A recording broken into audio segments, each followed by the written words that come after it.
आप सबको नमस्कार। आज हम नए चैनल का शुभारंभ करने जा रहे हैं। ये चैनल आदरणीय बाबा जी स्वर्गीय श्री मुरलीधर सेठ अनंता सिंगोटे जी को उनके प्रथम पुण्यतिथि पर समर्पित है।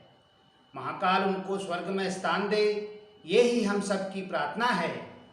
आभार सहित ये समाचार आपने न्यूज़ चैनल व न्यूज़पेपर के माध्यम से सुनी होंगी, पर आज हम आपको इनके बारे में विस्तार से जानकारी देने जा रहे हैं।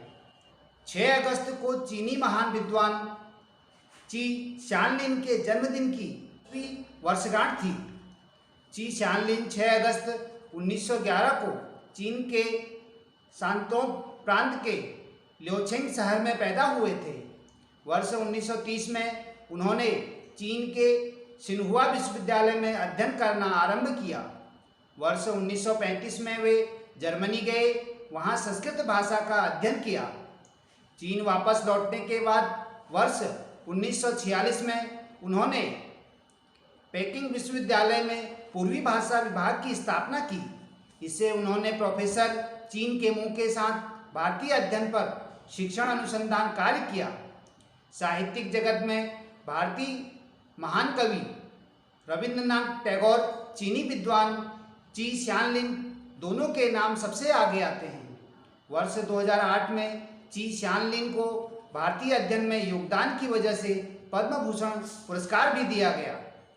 यह पहली बार है कि किसी चीनी को पद्म भूषण पुरस्कार मिला हो। चीन की यात्रा करते समय भारतीय प्रधानमंत्री मनमोहन सिंह ने भाषण दिया। ची शानलिन के शब्दों से उद्धृत किया कि चीन भारत दोनों सांस्कृतिक जगत एक दूसरे से शिक्षा प्रभाव करते हैं, साथ ही वे आपसी संस्कृति के विकास को बढ़ावा देते हैं। यह इतिहास वास्तविकता है। उन्होंने ची शानलिन को चीन के महान विद्वान, सबसे प्रसिद्ध समकालीन भारतीय विद्वान के रूप में भी वर्णित किया। अपने जीवन भर में प्रकाशित कार्यों को ची शानलिन का कार्य संग्रह के रूप में संग्रह किया गया। इस कार्य संग्रह में 24 खंड शामिल हैं। इन 24 खंडों में कार्य संग्रह में सबसे अधिक भारत से संबंधित अध्ययन हैं। ची शानलिन द्वारा किए गए अध्ययन से चीनी लोग भारत की सभ्यता व संस्कृति में ज़्यादा अच्छे से आ सकते हैं। ची शानलिन एक उत्कृष्ट शिक्षक भी थे। वर्ष 1936 में उन्होंने पेकिंग विश्वविद्यालय में चीन भारत संबंध के इतिहास, बौद्ध धर्म का इतिहास, भारतीय अध्ययन समेत अधिक पाठ्यक्रम सिखाए थे। उनके छात्र में से अधिक लोग संबंधित क्षेत्रों में विशेषज्ञ भी बने। भारतीय विद्वान ची शानलिन को तत्कालीन वेन सांग मानते हैं। उनके मन में राजनीतिज्ञों, राजनयिकों की तरह विद्वान अंतर्राष्ट्रीय कूटनीति मामलों में महत्वपूर्ण भूमिका निभा सकते हैं।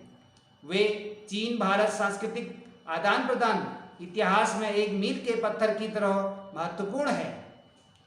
चीन भारत के बीच दोस्ती का बीज हजारों साल पहले ही बोया गया है। लगभग 2000 सालों से दोनों देशों की जनता इस बीज की सिंचाई पोषण करते रहे हैं। इसलिए वह अब एक ऐसा वृक्ष बन गया है जिसमें दोनों देशों की संस्कृतियां, बुद्धियों का समावेश है। एक बोधि वृक्ष की तरह प्राचीन सुंदर दिख रहा है। भारत चीन मित्रता का विकास पूरे एशिया, यहाँ तक कि पूरे संसार की शांति, स्थिरता, समृद्धि के लिए अत्यंत महत्वपूर्ण है। ची शानलिन ने दोनों सभ्यताओं के बीच आदान प्रदान का आधार बनाया। उम्मीद है कि भविष्य में चीन भारत के युवा लोगों को सांस्कृतिक, पानी, भाषिक खाद्य से इस वृक्ष बोधि को पोषण दे सकेंगे। इसलिए इसकी भावी आकृति जरूर शानदार हो जाएगी। बढ़ते हैं अगली खबर की तरफ। पाकिस्तान के ग्वादर में चीन के महत्वाकांक्षी प्रोजेक्ट चीन पाकिस्तान इकोनॉमिक कॉरिडोर के खिलाफ लोग सड़कों पर उतर आए हैं। CPEC प्रोजेक्ट पाकिस्तान अधिकृत कश्मीर और अक्साई चीन जैसे विवादित इलाकों से होकर गुजरता है। ग्वादर के लोग शुरू से ही इस प्रोजेक्ट को लेकर चीन के खिलाफ भारी विरोध प्रदर्शन कर रहे हैं।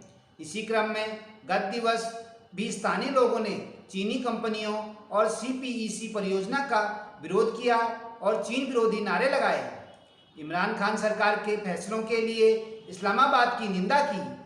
प्रदर्शन में शामिल महिलाओं ने आरोप लगाया कि उनके पास न गैस है, न बिजली है और चीनी डॉलरों द्वारा उनका मछली पालन का रोजगार तक छिन गया है। दरअसल पाकिस्तान ने बलूचिस्तान में ग्वादर बंदरगाह के पास अरब सागर में चीन को मछली पकड़ने का अधिकार दिया है। इसके बाद अब बलूच तट पर समुद्र सैकड़ों चीनी मछली पकड़ने वाली नौकाओं से भरा है। पाकिस्तान ने ग्वादर में चीन के मछली पकड़ने वाले जहाज़ों को लाइसेंस दे दिया है, जिससे अब स्थानीय मछुआरों में आक्रोश पैदा हो गया है।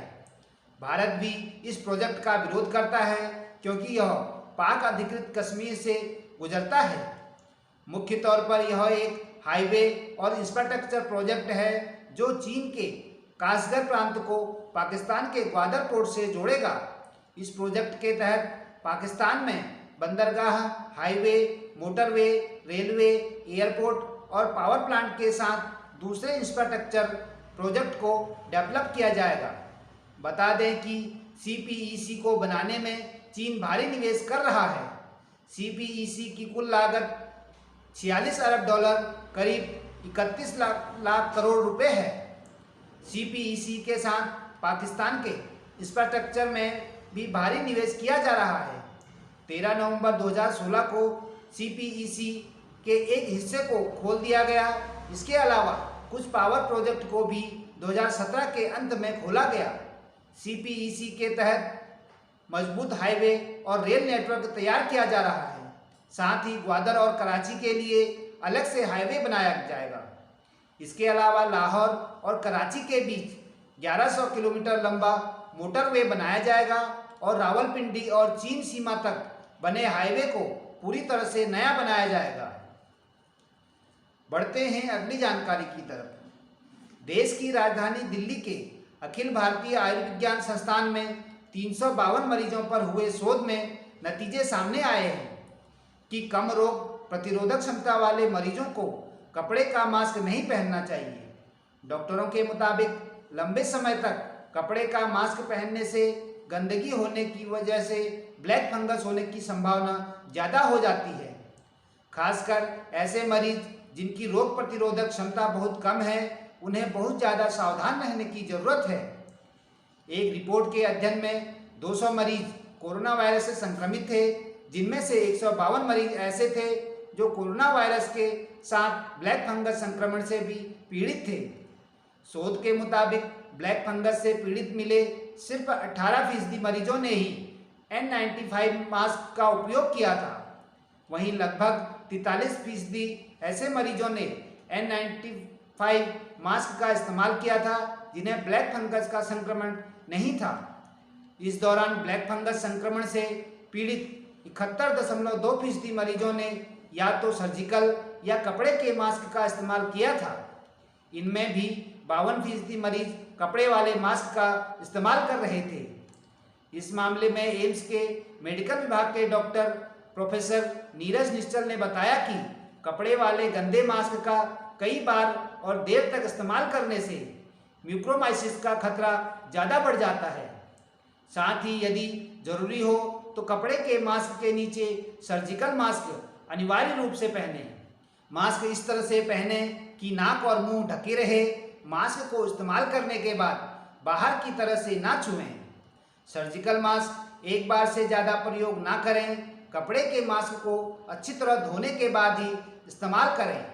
मास्क को कभी उल्टा इस्तेमाल ना करें। साभार, डेली हंट, डेली होम।